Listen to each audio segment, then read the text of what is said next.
Hey folks, Kevin here. Well, it's October 14th, 2021, and today I thought I'd respond to a question I had about the handicap beds that I made probably a good 10 years ago, and wanted to know more about the construction and all. And I have made videos about them in the past, but I never made a video about the construction methods.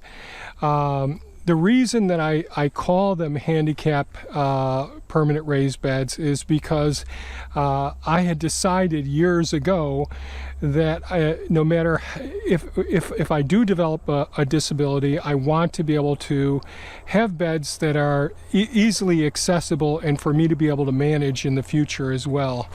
Our gardening and farming expansion has grown so much that that this has sort of taken a back seat.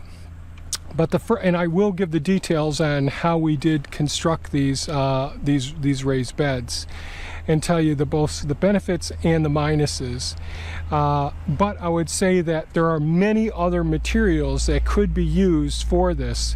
In old videos where we talk about the garden tours, you'll see in the center of this area here portable plastic totes that you can pick up. I think they're 275 gallon totes that you cut off, and you can use those as raised beds.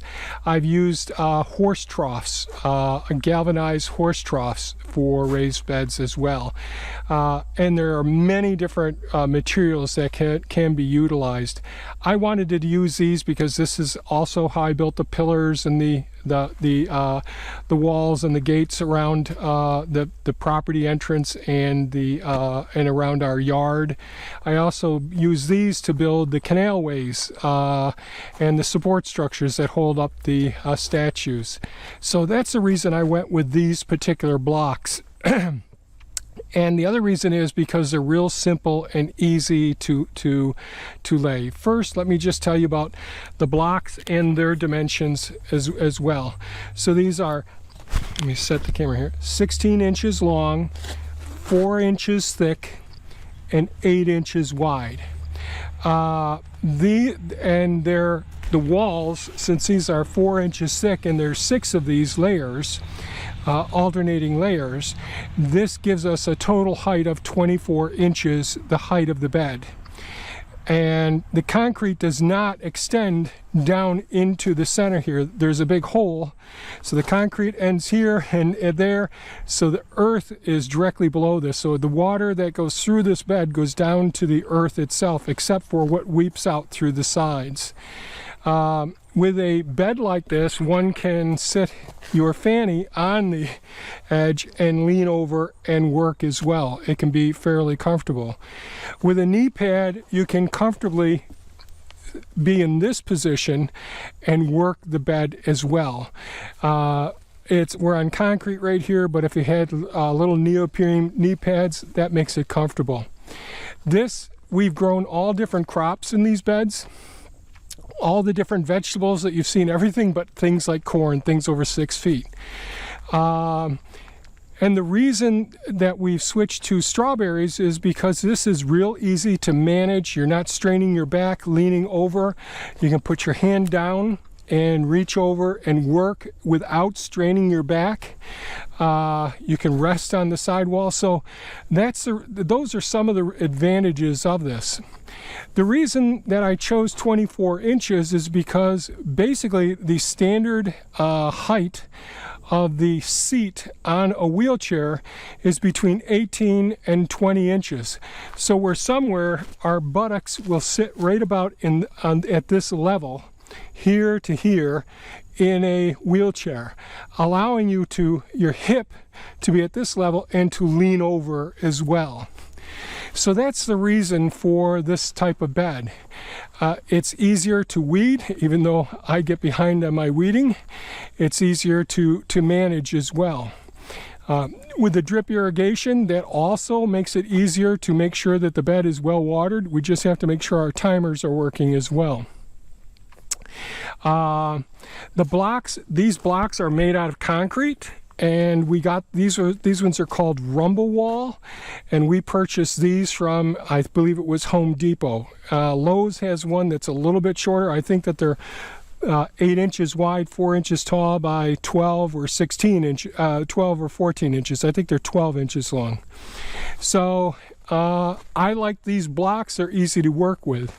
The adhesive that I use is a Loctite brand, and it's their premium polyurethane construction adhesive. There may be better adhesives out there now, but that works extremely well for adhering these, but it's not completely foolproof. As you can see down here, the wall has moved out. I did not seal this block to the concrete, and I should have. And therefore the whole wall moved out a little bit because we live in Oswego, New York, so we have deep freezes. Water can get down in here. The cold air from the sides can cause expansion and the ice to force the blocks out some. So this just happened over the last couple of years. Now I have an excavator. I can push these blocks back, so the adhesive between these couple of blocks push this out some. I'm not going to deal with that this year. I'm going to give it another year, see what happens. So that is a potential concern. In some of my construction on the property, in the outdoor kitchen, and in the one of the walls over here, I use double layer walls, double layer blocks. That's for structural integrity. They do not shift as long as they're alternating the rows and they're interlocked and tied together. They haven't moved at all, any of those blocks. Certainly many different building materials that are less expensive than this. Each one of these blocks, I believe, weighs 40 pounds. And it takes a big tractor trailer load with a bunch of pallets with the blocks, and just want to make sure you have everything planned out if you are going to use materials like this. I've seen beautiful stone work done. This is something that just about anyone can do on their own as weekend projects, so it's entirely possible. So this works really good as long as the plants that I'm growing aren't getting much taller than this, because when you get plants that are this tall, unless you have short plants on the outer edges and taller plants in the center, you just don't want to have to be pushing through and damaging the limbs or the plants that are on the outer surface to get to the undersurface. That's why we make beds like this one here. This is just 8 inches off the floor level, and this allows me to be able to put 1 foot up on this level and reach in and work around, or I can put my knee on there and one hand there and weed as well. So when we're getting taller plants, I don't want to use a high raised 2 foot tall area. 8 to 12 inches is enough height for me to be able to manage plants that we're growing that are taller.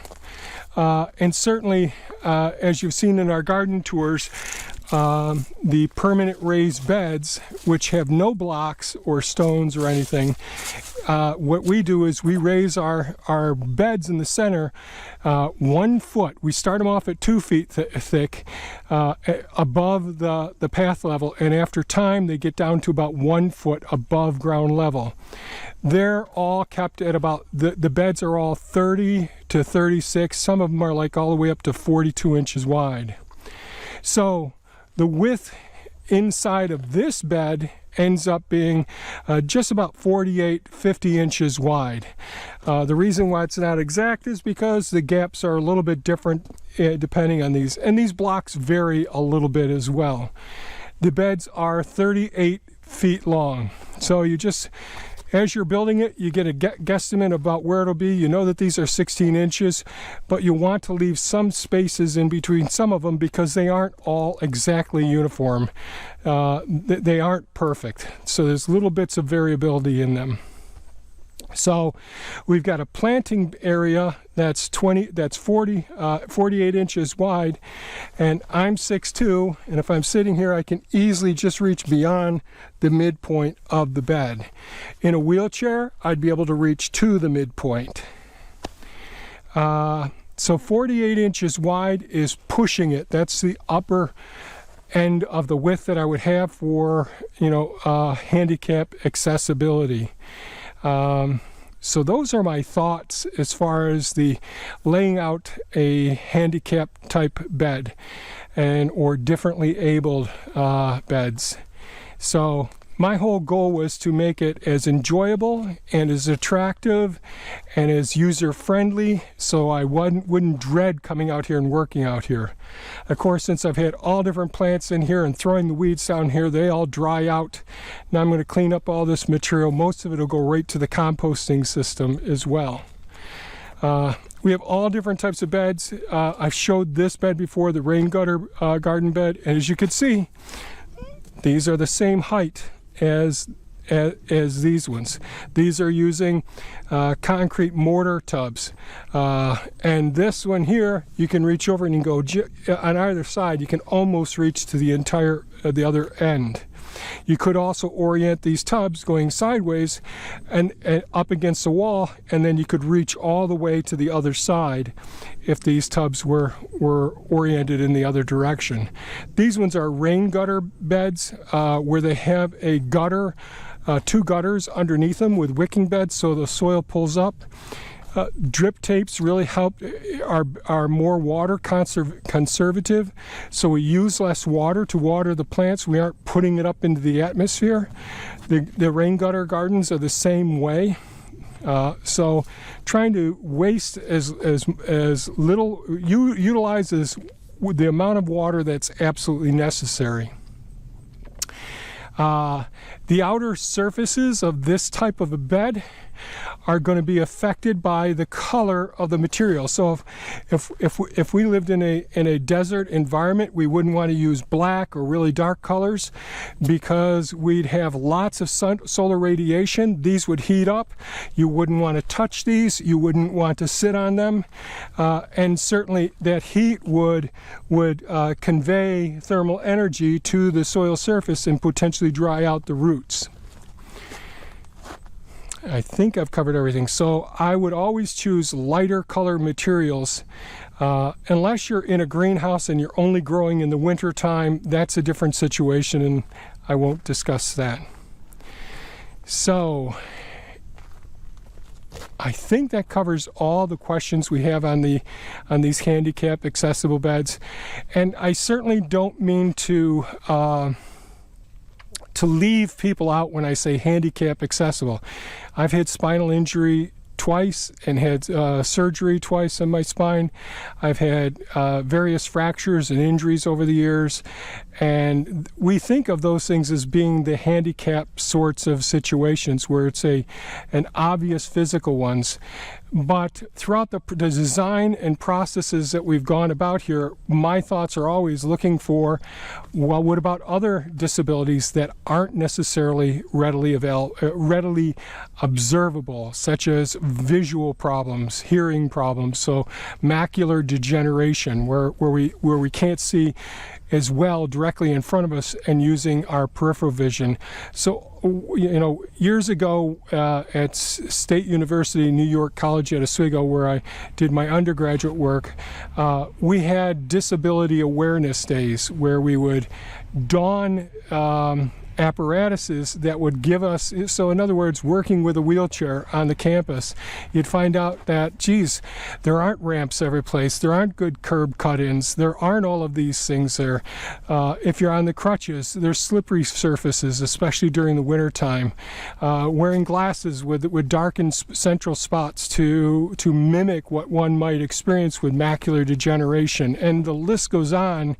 It just helped me, as a person who has a learning disability, understand what many people have as physical disabilities and other types of disabilities, that what they go through, and trying to always design things with an open-mindedness to be able to make things as easily accessible and inviting for whatever disabilities we develop over the years, or people we know that want to come and partake in our property. So I hope this has been helpful. Please leave comments below if you have any comments or the concerns or suggestions, and certainly the types of beds that you've made and how you've made it is easily accessible to a variety of different people and conditions as well. Thanks so much for watching, folks, and have a super fantastic day. Bye-bye now.